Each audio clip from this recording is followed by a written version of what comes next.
And welcome. We are still in activity 21, looking at lesson 21-2. We, in the previous lesson, uncovered the first special triangle, the 45, 45, 90 triangle. And again, we're referring to the degrees. If you notice, there are degree symbols, but just for shorthand, we call it the 45, 45, 90. And so that triangle is known as a right isosceles triangle. And the two angles, the two acute angles, have to be 45 degrees. That's why we call it the 45, 45, 90 triangle. And we learned that the two legs of that isosceles right triangle are congruent, and that the hypotenuse is actually the length of the leg times the square root of 2. Now, if I'm being honest, you can get around this a little bit, not memorizing the pattern for the 45, 45, 90, because you actually know two of the sides are congruent. So you still could use Pythagorean theorem if you get a little lost on this special right triangle. However, now we're going to turn our attention to our second special right triangle, and it's the 30, 60, 90 right triangle. And the problem with that is we don't have two sides that are the same because we don't have two angle measures that are the same. So memorizing this relationship is very, very important. So let's look at our learning targets. They're very similar to the last one. We are going to describe the relationship among the side lengths of 30, 60, 90 triangles. And once we know the relationship, we are going to apply that relationship in these special right triangles to solve problems, just like the 45, 45, 90 triangle.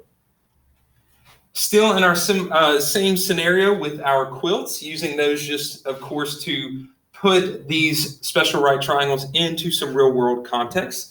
So we're going to chunk items 1 and 2 together. So if you would draw a line there, and then complete item 1 and 2 before playing through the video. So after taking a look at this, you notice there's a lot of text I wanted to highlight here at the beginning.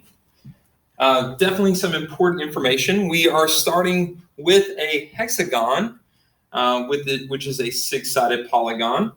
And when they created this quilt block, so when we start with a hexagon, and the way they created this block, we then created 6 equilateral triangles that were divided in half along their altitudes. And if you remember from activity 19, we learned what an altitude was. It's a segment from a vertex perpendicular to the opposite side. So we started with this started with the hexagon, and then went to this equilateral triangle, and then we drew an altitude from this vertex perpendicular to the other side. So we're saying that this is a right angle.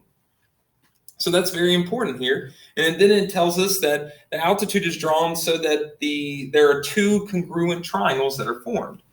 So number 1, what is the measure of each of the angles in any equilateral triangle? It's 60 degrees, right? If all 3 angles have to add equal 180, and we have 3 congruent sides, we're going to have 3 congruent angles. Notice if we have 2 congruent sides, in the previous lesson, we had 2 congruent angles. So now, if we have 3 congruent sides, we have 3 congruent angles.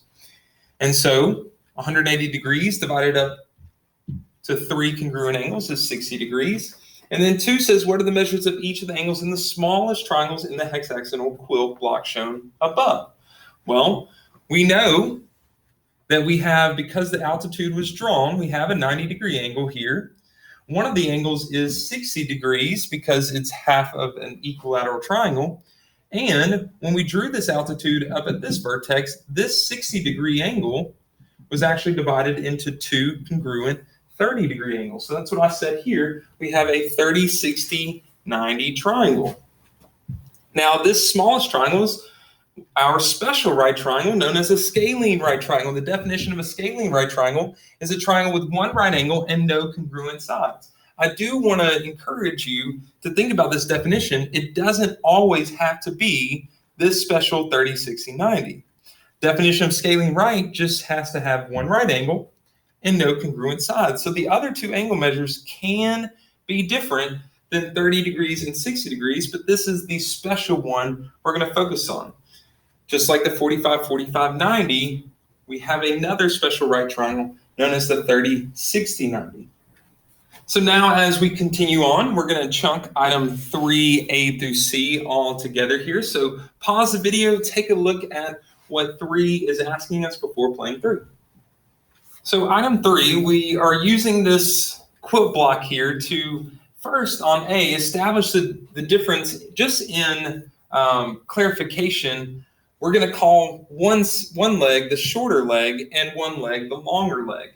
And so I said here that angles really determine the lengths of their opposite sides. You know, most of us, we would say without any hesitation that the hypotenuse is the longest side in a right triangle. Well, the reason that is, in this right triangle here, the reason the hypotenuse is the longest side is it's opposite of the largest angle, which the largest angle in a right triangle would be the right angle, the 90-degree angle. So angles really determine lengths of opposite sides. There's a connection there. So the hypotenuse, being the longest side, is opposite of the largest angle, which is the 90-degree angle. So in that same fashion, the longer leg, which in this case would be this green leg here, is opposite of the second largest angle, which would be the 60-degree angle. In this case, it would be where I put this green dot here. And therefore, the shorter leg, which would be this yellow line, is opposite of the 30-degree angle. So we're really focusing on sides opposite of those angles and how they connect with the measure of the angle to the length of the side. So B says if each of the sides of the hexagonal quilt block is 4 inches, how long is the shorter leg? We're going to start seeing the relationship between the shorter leg and the hypotenuse. So this is a terrible drawing of this hexagon, but if the edges of our hexagon were 4 inches in length, we already said that the altitude from this vertex perpendicular to the other side divided into 2 congruent triangles. So if this length was 4, now divided or bisected, now each side or each shorter leg is 2 inches. It's half of the side of the quilt block. And so we're going to keep using that idea to help us with C and figure out the relationship between the length of the hypotenuse and the length of the shorter leg. So if on the quilt block, now let's just take one of the equilateral triangles out of the quilt block. If the edge of the quilt block, which would be this side here, was 4 inches, and we already established that half of it would be 2, well, this side here still has to be 4 inches because it's an equilateral triangle, right? The edge of the hexagon was actually made up of equilateral triangles. So if this measure was 4, this will be 4, and this will be 4. So what's the relationship between the hypotenuse of a 30, 60, 90 and the shorter leg of a 30, 60, 90? Well, what's the relationship between 4 and 2?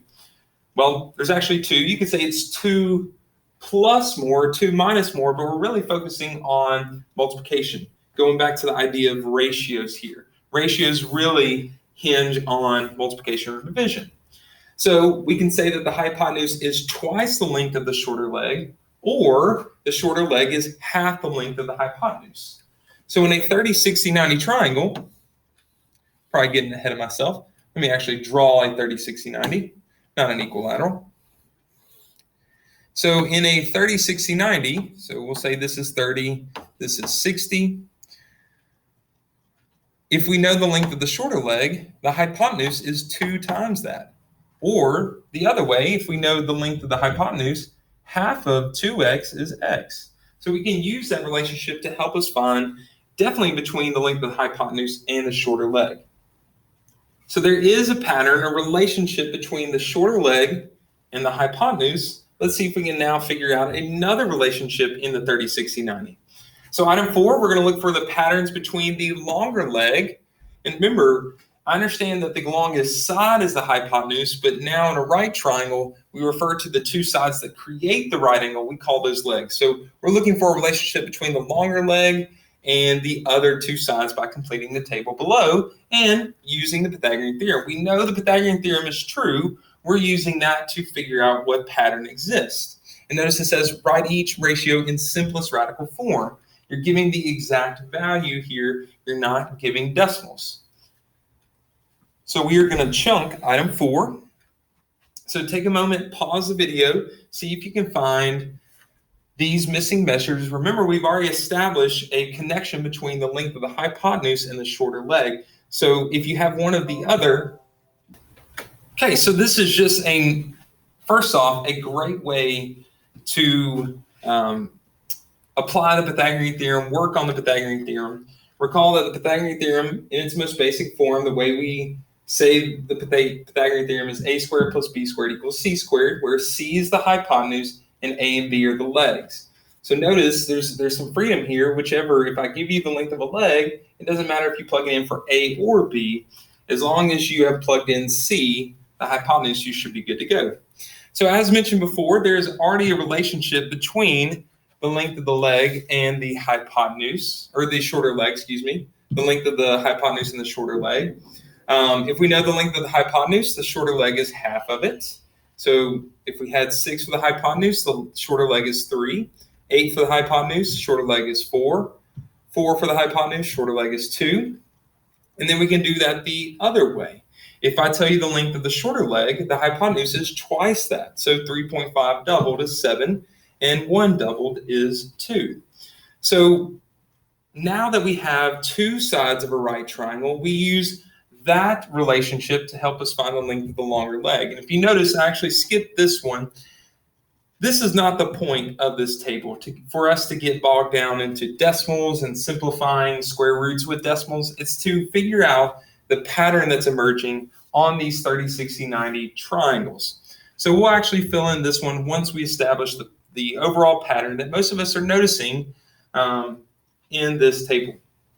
So for A, the hypotenuse is 6, so I plug that in for C, and the shorter leg could be A or B. If you notice the trend here, I went ahead and just said I was solving for B each time, just one of the legs. So 3 squared is 9, 6 squared is 36. To get B squared by itself, I take away 9. 36 take away 9 is 27. So I have B squared equals 27. And if you notice in a different color, I added the square root sign. That's how we get rid of B squared, or the exponent 2. So we took the square root of both sides, and we got B equals the square root of 27. But they told us to write each ratio in simplest radical form. So I rewrote 27 as 2 factors, one being the largest perfect square. If that's what you're wondering how I'm doing this, I figured out what factors of 27, primarily one of the factors that's a perfect square. And so 9 is a perfect square of 3, and 9 times 3 is 27. So I took the square root of 9 and got 3, and notice I put it outside the square root. And because 3 is not a perfect square, I left it underneath the square root. So the square root of 27 is 3 times the square root of 3. So you could probably already figure out the relationship that's forming here. We already established one between the hypotenuse and shorter leg, but there's also one between the shorter leg and the longer leg. But maybe there's too many 3's going on in this first row of length. So let's look at B. So we're going to use 8 for C, our hypotenuse, and 4 for A, one of our legs. 4 squared is 16, A squared is 64. Subtract 16 from both sides, and we get B squared equals 48. Then to find B, we take the square root of both sides, and we get B equals the square root of 48. Well, then, just like I did here with 27, 9 times 3, I did 48 as a perfect square. In fact, the largest perfect square factor of 48, which is 16, and I multiplied it by 3, because 16 times 3 is 48. Well, then I took the square root of the perfect square of 16, and notice the square root of 16 is 4, and I put that outside the square root. And 3, again, being a non-perfect square, we leave underneath the square root. So now that we probably have some different numbers here, not all these 3's, can you start to see the pattern emerge? We already know one here, that half of the hypotenuse is a shorter leg, but the shorter leg times the square root of 3 is the longer leg, and that's the ratio that's forming here. So feel free to check out this work that just continues through our table. So here, half of 7 is 3.5, which is our shorter leg, and then that shorter leg, 3.5, times the square root of 3. Notice what I'm saying. When we write 3.5 next to the square root of 3, we're saying it's multiplying. That's the length of our longer leg. So the ratio between longer to shorter is 3.5 times the square root of 3 to 3.5. And we're noticing that as long as we know the shorter leg, we can multiply it by square root of 3 to get the longer leg. So take a moment and jot that pattern down that we just discussed in item 5. and then we'll chunk items 6 and 7 together. So hopefully, what pattern did we notice? And a lot of us probably don't think about the second part, but that's very important as we think about how to solve these problems down the road. The length of the shorter leg times square root of 3 is the length of the longer. Therefore, the length of the longer leg divided by the square root of 3 is the length of the shorter. Now, some of you might be thinking, well, I don't need to know that because I can just take half of the hypotenuse to get the shorter leg. Well, we won't always have the length of the hypotenuse. We might just have the length of the longer leg, and to find the length of the shorter leg, we have to be able to divide by the square root of 3. So just keep that in mind. Now, if you would, complete items 6 and 7 before playing through.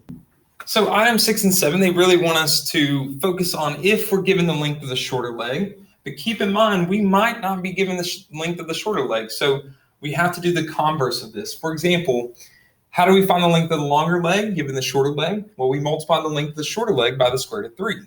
Or vice versa, if we're given the length of the longer leg, to find the shorter, we divide by square root of 3. And the same way here on 7. How do we find the length of the hypotenuse given the length of the shorter leg? Well, we multiply the length of the shorter leg by 2. But if we're given the length of the hypotenuse, we divide by 2 to find the shorter leg. So keep that in mind. Although we're writing these two rules here, we're not always given the length of the shorter leg. Now, if you would, chunk item 8 as its own problem, and then we'll move on to 9. So pause the video and complete 8 before moving on. So again, utilizing the Pythagorean theorem here, similar to what we did here, but now replacing, of course, our values with just variables. And we're using S to represent the length of the shorter leg, L to represent the length of the longer leg, and we're showing the relationship in the Pythagorean theorem using S for shorter leg and L for longer leg.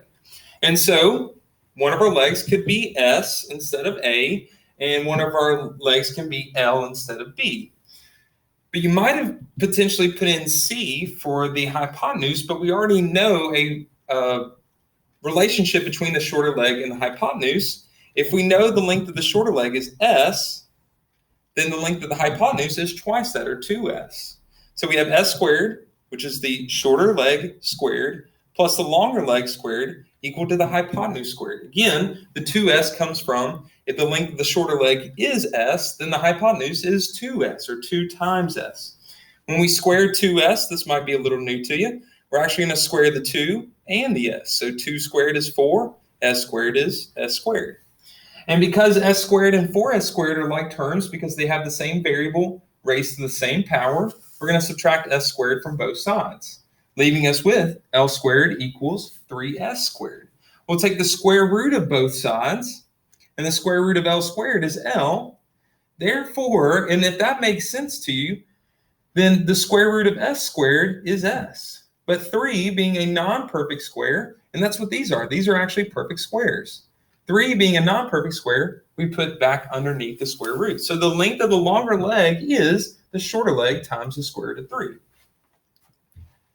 Now we're going to also chunk item 9. And I do want to point out before you get into item 9, we're dealing with a proportion. And you might be wondering why deal with a proportion.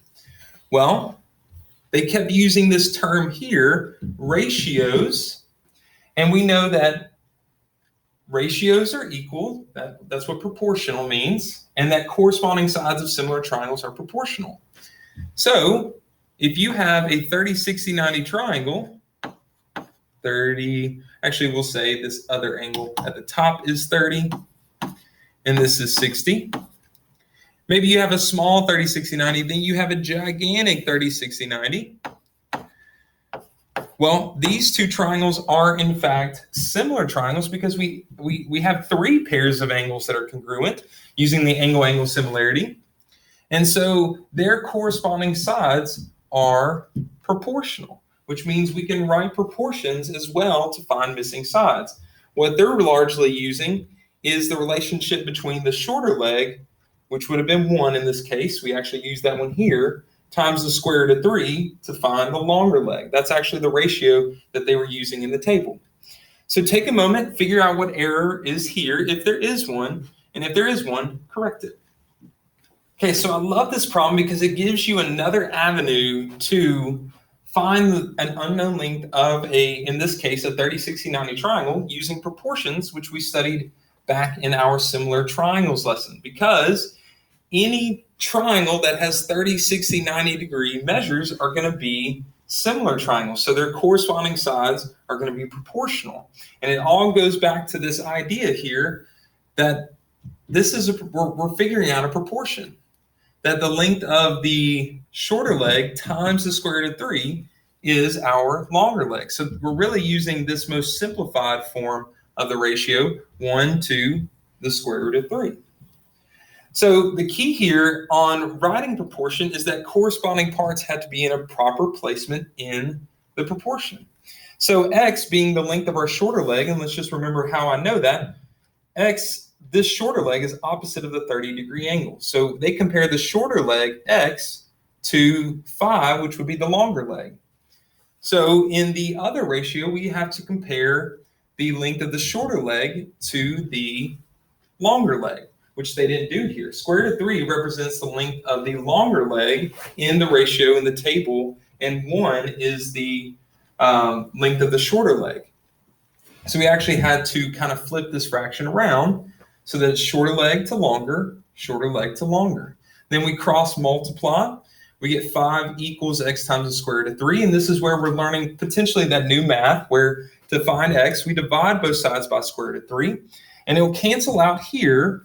Doesn't really do that here, and because 5 is not underneath the square root, we have to rationalize this denominator by multiplying it by itself. We can't leave a square root in the denominator of a fraction, but we can multiply top and bottom by the same number to resolve this square root in the denominator. So square root of 3 times itself is 3, because square root of 3 times square root of 3 is square root of 9. And what's the square root of 9? 3. 5 being not under a square root, 3 being under a square root, when we multiply these two, we just push them together. And you could either write it as 5 times the square root of 3 over 3 or 5 over 3 times the square root of 3. Both are acceptable answers here. Now, some of you probably gravitate to this because you really understood and appreciated the value of proportions back in our similar triangles lessons, but it's not necessarily needed here because we know or can learn the relationship between the shorter leg, the longer leg, and the hypotenuse. So if you're kind of caught up here with actually writing the proportions, don't feel like you need to. It's just going back to our idea of similar triangles having corresponding sides that are proportional. Now let's be sure before we jump into the practice, we have a clear understanding of how to find other measures in a 30, 60, 90 triangle, just giving one measure in these two different examples. So we'll chunk item 10 and 11 together. So complete these out in the My Notes section before playing through to see the answers. Now, if you notice the way I solve these, there's no proportions written because we don't have to use a proportion because we're memorizing that special relationship. So in item 10, we're told the length of the shorter leg is 6 inches. And that's the good leg to know because we definitely have a relationship between the shorter leg and the hypotenuse. So the shorter leg times 2 is the length of the hypotenuse, which is 12 inches. And the length of the shorter leg to the longer leg, we take the shorter leg times the square root of 3. So that's one of the best legs to actually know because we have those relationships. Now in item 11, they give us the length of the hypotenuse. Now, if you notice the order that they did this here, they're really trying to help you out. I encourage that if you know the hypotenuse, find the shorter leg first. There's really actually no clear distinction between or relationship between the hypotenuse and the shorter leg, or excuse me, the hypotenuse and the longer leg without figuring out the shorter leg first. So if you know the hypotenuse is 10 centimeters, take half of it to find the length of the shorter leg. So it'd be 5 centimeters. And then once you know the shorter leg, multiply it by the square root of 3 to find the longer. So that the order of these two actually kind of gives you a good plan if you're given the length of the hypotenuse. That is the end of lesson 21-2, the 30, 60, 90 triangle, our second special right triangle. As always, go back to the learning targets, reevaluate your understanding. Hopefully those are 5s now that we can see this pattern emerge. And as always, complete the lesson practice to build on what you just learned. Thank y'all for watching.